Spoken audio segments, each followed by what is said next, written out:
Chingjau parengum tubak lepliba, sokhalloi matagum pambom tingliba. Ngamgadra mabu sokhandaba, ngamgadra, magi mateng pangduna mabu kanba. Hiyai shulaitrabada luchingba, mayumda halakle. Leichil mahak sokada changlakpani. Luchingba na phamlaga leirambada.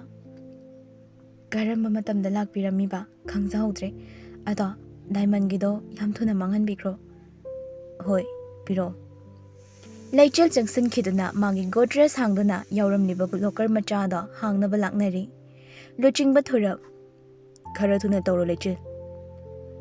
Leichil hairap nakanada da yingthokluraga. Da, nang lauro, ay paiba yadre, seso. Haina so amapirei. Luchingba maso hathuna jangsin khiduna hangi hotnai. Chana da baso ni piramliba. Maningdagi nupa adugi managanda nongmay man namlai. Kanano nang? Dadagi saktam lauduna lakliba ng kanano. Nupa maso nokmi lay thorakli. Leichil nongmay aduna namduna kap na bohot na bada kapaya kidre.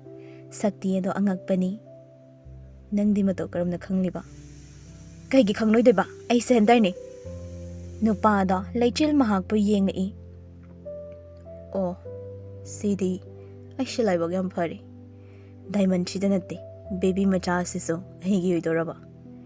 Leichil kirakpa horakli, maning tap na hali, locker ado kinna muktang thinbada pungchay ki.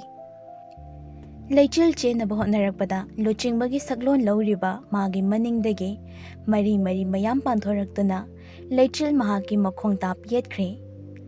Leichil salay mayo da upsilagatoy, mabuk ado suyay kido na laure ikan na. Ima! Pabong! Leichil mahagpo, marang adoda, Tanggalagtuna yalaga thammi. Diamond ado paikre mana, tabna noktuna maraibak aduda. Panthorakpa chekhairaba mitsna aduda hapchinki. Leichil di hena pakatkiba aduna, padrang kauthorapnaga kaankada lipsilaga changkre. Masu diamond ado hapkibaga mitsna ado ngangsang nganglai. Karam na panagadauri, hena kalingay mikupta, amuka hena kan bahaibado oikre. Pamung ado pairaga laktana langki, adobo leichil no petongna. Target ready. Hai na pairamba sniper duna nupa adogi thabaktuda kapthokre. Nupa adusto sapu adoda paithoklaga. Thongnaw romdagi onthaki. Rina mahaka thoibagadu chingkhalai. Bhema! Ima, lai, dadado call tawo. Akoy shu tawrambani, pairaktine edo. Ima, nakoy chelo. Mapam adalo na batawse. Hai na ahumak maninglom da thongnaba thongado hangi hotnabani adobo thang amana khangyung lai. Mili no fetawna. Diamond khara thengkrabra mana lakliba ase leichilna. Mili nang hantar natra ay paidre diamond mana pukre. Nachin thigano sida lay khangdana aina lawbala abani. Hai na changsilai makhutta thang amaso thokhallaktuna Rina na mamang nathatlaga. Imaw da sokpa yaroy, maning halo. Mili, nangse, ay gipese ni, maning yam na halo. Ay bo maning halo ba? Doktor ani, nakoy ni, sidagi ka na nakandoy ba? Hay na thang ado, Rina tam na tilakpani, adobo. Thoy ba na nakandagi, langlak pa thang na, miligi makut adoda, chapcha na pali. Pairam ba thang makadata na? Hano ba? Nang haude. Leplam barina pachang silaklaga makhong adoda yeplam bathang phanik ado khachik chingkhallaga sadorai. Adoga miligi maningi lingzumda khang thin ki. Mili su chaina aduna khupak aduna humzalai. Rina sa maning hali. Luching mana leichil bu sena na bahaiduna khutlai matik chana sinakrabani. Thoiba na amuk maningdagi. Nupain na lang salaklaga mili bu phakre. Adum hek pabaga, Rina sa changsilaklaga, may jing na bukulay aduna, mili bu chinghalli. Mili makhado da upsilaga takre, leichil dingak na. Ima, pabong, naisot. Hinanok laga, ibungon piramba ngaktani. Jela silao, maabuhat pa kay sungamoy, mao, lao. Hay na ahumong maninglom dagi chentokre, adobo. Nupi ama managandagi mari panthokna leptuna leirammi. Madu ubada thoiba nongmay satorakli, Rina suni. Leichil maning handuna leiriba syntax sizinadaba ama leiribado phat hanglaga sniper puthorakli. Ahumduna nongmay maton namduna laikre leichilna. Nang natra mi singi saklon lawba ngamliba nang bukanano. Nupi ado onthorakta hairei. Aibu uraga nakoi kuthaba ngamkidra. Nakoi gi sakti yenge kapu nongmay ado. Thoiba mamawbu kandaba yadi khallaga maru ani ahum kapsilai adubu aduk yangna pairiba maru mari sing aduna phaki. Satoraklaga thoiba pu kanthatli. Thoiba leimai aduda upsillaga takre rinasu kapnabu hotnaringai mari sing aduna mangaksamda yesinkhiduna thangatki. Rinasu sor honba ngamlaktabagi mamai mamit ingangang silai. Leichil nupidugi makok chapchana nongmayado kapnaba thangalakpaga onthorei saktamado yengthorakle nupi ado. Thangalamba nongmay makhada taki asawba maithong khudakta ira chenki. Thotlaba khazai adudasu pirang marik ama ni sintharei. Luchingba somda tire puncture oikhibana workshop ta kan semi.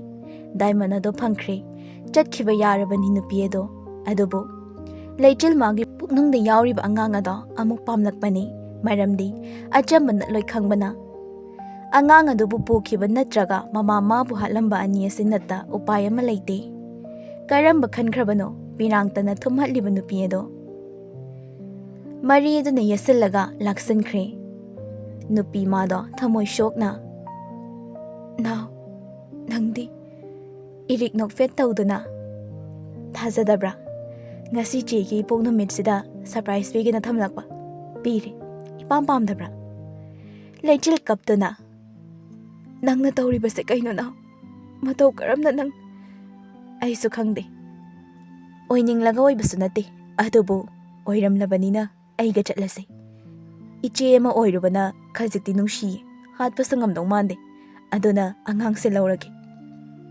na nang angang sida sokpa yaroi ada chatlaga sanase wari haina leichil mabu puduna mafam adudagi chatkre lapna yamna lapna luchingba masu leichil gini haiduna kek adai boke leiduna purai ngasai makhai kaurubani nokmi changlakpada makhoi gi thongnaw na kaduna leiramba ado hek ure pakhanna changsila imanungda pungchai chairami imung ado chakhum yaurakpada lang amasu tatlaga leirami maning lomda chendhorai mamaga mapaga na kaptuna phamlaga leirambado ubada pakhatna changsilaklaga ima pabung kaidore thoibana tapna ibungo imaudu pokre kanana karigi khangdi irikto sathiba nupi oirami managanagi mari mayam ama panba ngami yetuna pokre ima pabung na kanba ngamhodrene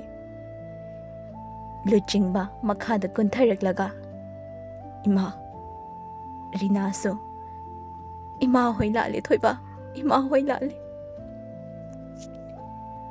luchingba mamit amuk tangu shinduna asawba khangi pakhat palosali ima pabung manung changsilaw asomdana kaubro chingdol da lining parai chatlamba puja sakti di hanjale adubu demona do maithiba pinaba sakti ama phangnaba hotnari adubu madu phanggadaba pungcha khara watlingai mitstani pangthokre machinda susonki loiredana ai chataba yararoi haina hogatlaga mafam adudagi mangkhre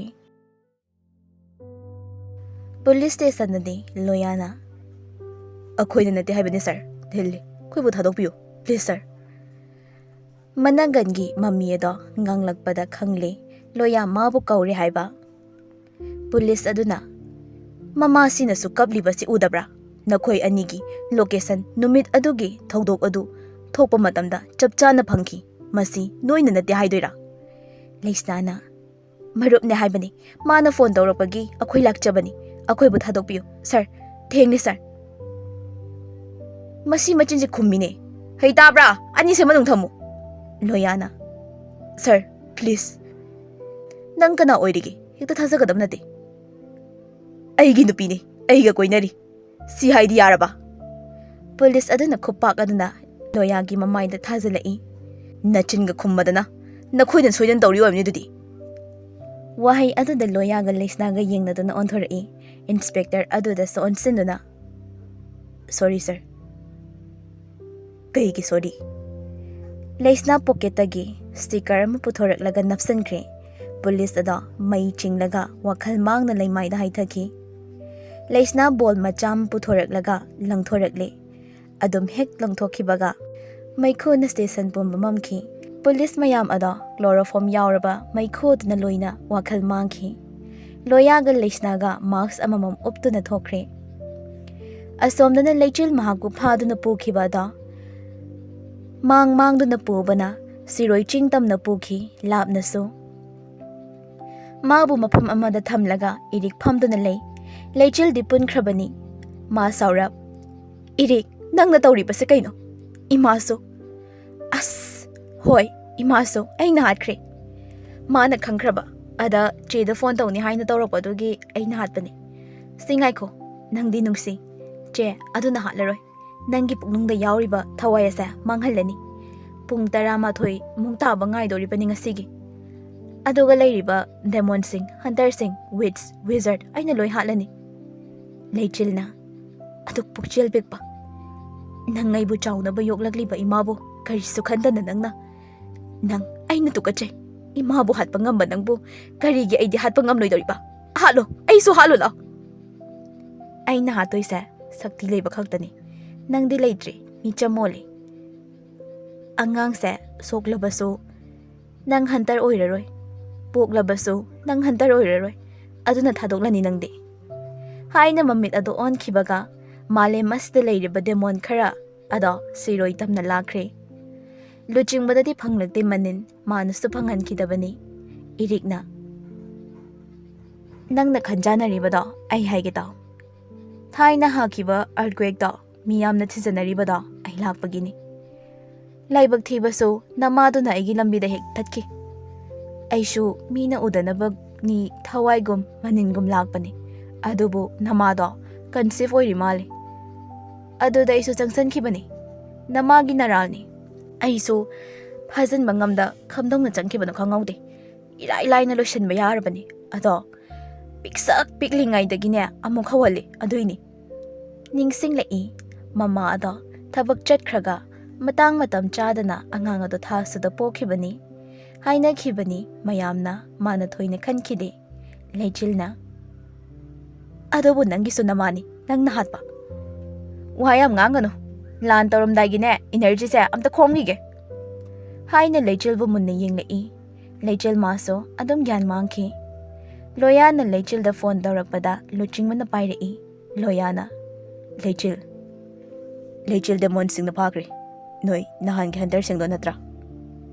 Kai noi si Diamond sumana pukri. Ready leiro lan ki. Ai shu demoni. Adobo Leichil bu phariba mido lemna thaba yaroi. Mishakaduna Diamond ado paikrabana malem ase tumlani. Sida khoini yeknaba leiti. Mabu mai thiba pisi. Loya su wakhal tai khangi maso. Hoi mabu mafum kadai da pokibano. Adudi khangdri group ama semlaki. Haina kola da thamnakre luching barinada. Ima kaplano. Thabak adudi tawkibra. Rina kaplambadai mapi tapna taithokduna. Hoi bungo. Luching manok pe tawrai thoibana. Adudi imogi mafum khangba ngamladra. Pabong pung amamuk leiraga mathana to on tawrakani. Mikup aduda khanglani. Rina na ngasai turingai leichil bu kanba ngamlaroi khanbana. Machana pirakhiba bindi mung chawba tracking device ado napsankibani. Luchingbana akhoi chatnaba tawrani.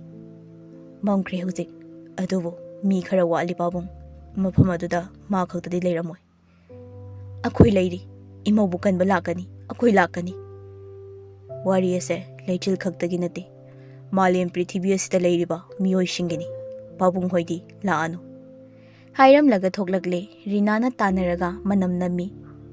Loya haisu masada khutlaina yomni. Makhongda makhutta thang nongmai su yepseli. Khulai makhan hapchankre. Leisnana. Demondu da thazaba chumro khoibo. Demon ama oirsu mana lechil nungsi akhoi gi mating soidana pangani. Pung se tari tadore demon mayam leiradi akhoi di kam nauba. Mili dusu leiri akhoi ahumna karamna. Tanjada da masamada higok sangba ama thek thek changlai. Sira hunter ani lei haise. Makhoi shungak na yengi to nauna. As ngaklunu. Aisho noi mating pangba laini. Ima pabong demon sing na hat kibagi laman khumdoini. Tamo busu moina demon oihelaga hausiti masu leikhidri. Haina mana semjandu na purakpa yot na saba ten amadi tenjai singada puthori. I am expert in archery. Loyalis na yingna na nokfetokhi. Mikup aduda thongdagi nupa mayam na lum launa changakpa aduda mayam ada punna mityeng tarai. Litliba black machugi leather jacket obliba glove. Tong liba pure leather gisu. Ti posta na changlagdana. Nangi mingdo. Laisna kirup yingdana. Laisna. Laptop lebra. Sigi kotse hekto. Hai kibaga tinthada laptop ado sat phaktok laga met pahogre makhoi punna su yenglai laisna nokphetongna. Yes, Siroi Hill. Luching mana chatnaba tausi thengrani. Makhoi ahumsu. Ohoi. Hai na punna thoklak pahorabani. Nupi ama mangda sor thabet holaga leplamba nupi aduda makhoi munna yenglai. Loya madi mamit ado laukthokre. Thamoi aduda harauba nungaibana ma kari haidoino haiba khanpham khangjalaktre. Wa oina ngangduna leibagi saruk haina loya gam changsilaklaga phat konsinki nupa oirabasu pirang thangli. Nang kadai di chaluge. Tanu masu tapna kolaktana hairai. Matang chana lai sidi aiso leichil phakrai se chumra. Nang di kamain khangliba. Aisu sakti sina bahiri loya. Ani edugi matau aduda luching bataplap hairai. Yare kona mugenaro matam leitre. Wahai aduda ani do satchat handoknai. Tonauga leksnagasu tumin machin khumlaga noi. Asomdana leichilbo demon kharana senaduna leiri. Irik na loina kaukrabani mayam ado. Leichil gyan mangkiba laktri hauzik phawba. Irik pung ado yengna ngaiba ngamsilaktre. Asomdana tanuna tauraga tonauga gari achobada chatli. Ahum aduna bike amamamda leather jacket sing aduga yangna gari mayam ada litan thogalai. Puja madi yam haibin ama oirubana yaurakli mafam ado. Puja lai khangliba mani maning ona dumag leptuna nokmi laurai. Nang labo. Puja sauna. Phattabad na khoigi aroiba mikup haiba do yauraklabani. Irik nokfetong no onthorai. Nang khaktana mabu kangani lakliba. Adudi oithoktabani. Nang kayam matik leiba demono. Haina mamit isang sanglagtuna makhutta maybun thokhalaklaga paisilai. Iriksu maningdagi mari marang sat tingthoraklaga phat ngai. Puja iriki mari amatta pairaga hauriba uzao aduda bom launu thomdatki. Iriksu nokfetongna. Haidi adum hairine. Puja ado nahan makai chatpadagi hena jara chatli. Irik na silibani puja nokfetongna. Lao. Haina mukhanna punanaba sem sakre. Puja yang na paishilagduna mathang kaptharai. Irik maso phat ngaktuna sokhandanaba laknai adubu. Mai shing aduna panbada maningda longlaga haithaki. Puja satang silagduna maning oi kai oi tauraba makhut aduna iriki makhori metlaga thangalai. Irik sumanagan adudagi mari singado control tawba ngamlaktre. Puja tuki matik kan bahaibado oikhibana diamond pairabaso mana na thaiba ngamdre. Diamond adudagi sakti amurak kapa yai. Maduna bu kapkraba pankhiba mi adudi sidaningai wa leite. Adubu irik karama matang chaba amagi ngairibano hek kapthokte. Wana nanthoknaba hotnari. ꯄꯨꯖꯥꯁꯨ ꯍꯦꯟꯅ ꯀꯟꯅ ꯃꯦꯠꯄ ꯍꯦꯟꯖꯜꯂꯛꯏ ꯑꯗꯨꯕꯨ ꯃꯅꯤꯡ ꯑꯗꯨꯗꯒꯤ ꯄꯨꯖꯥꯒꯤ ꯃꯅꯒꯟ ꯑꯗꯨꯗ ꯊꯥꯡꯁꯥꯡ ꯑꯃꯅ ꯈꯪꯂꯦꯡ ꯂꯦꯡꯁꯜꯂꯛꯏ꯫ ꯄꯨꯖꯥ ꯃꯃꯤꯠ ꯇꯞꯅ ꯂꯥꯡꯊꯣꯔꯛꯇꯨꯅ ꯏꯔꯤꯛꯄꯨ ꯃꯈꯥꯗ ꯊꯥꯗꯈ꯭ꯔꯦ꯫ ꯃꯌꯥ ꯑꯗꯨꯗꯒꯤ ꯇꯞꯅ ꯏꯈꯤꯡ ꯍꯟꯗꯣꯔꯛꯏ꯫ ꯏꯔꯤꯛ ꯃꯈꯥꯗ ꯀꯨꯟꯗꯨꯅ ꯂꯣꯛꯈꯨꯏ꯫ ꯃꯤꯂꯤ ꯅꯣꯛꯐꯦꯠ ꯇꯧꯅ, "ꯃꯔꯨꯞ, ꯀꯩꯝ ꯇꯧꯗꯕ꯭ꯔꯥ?"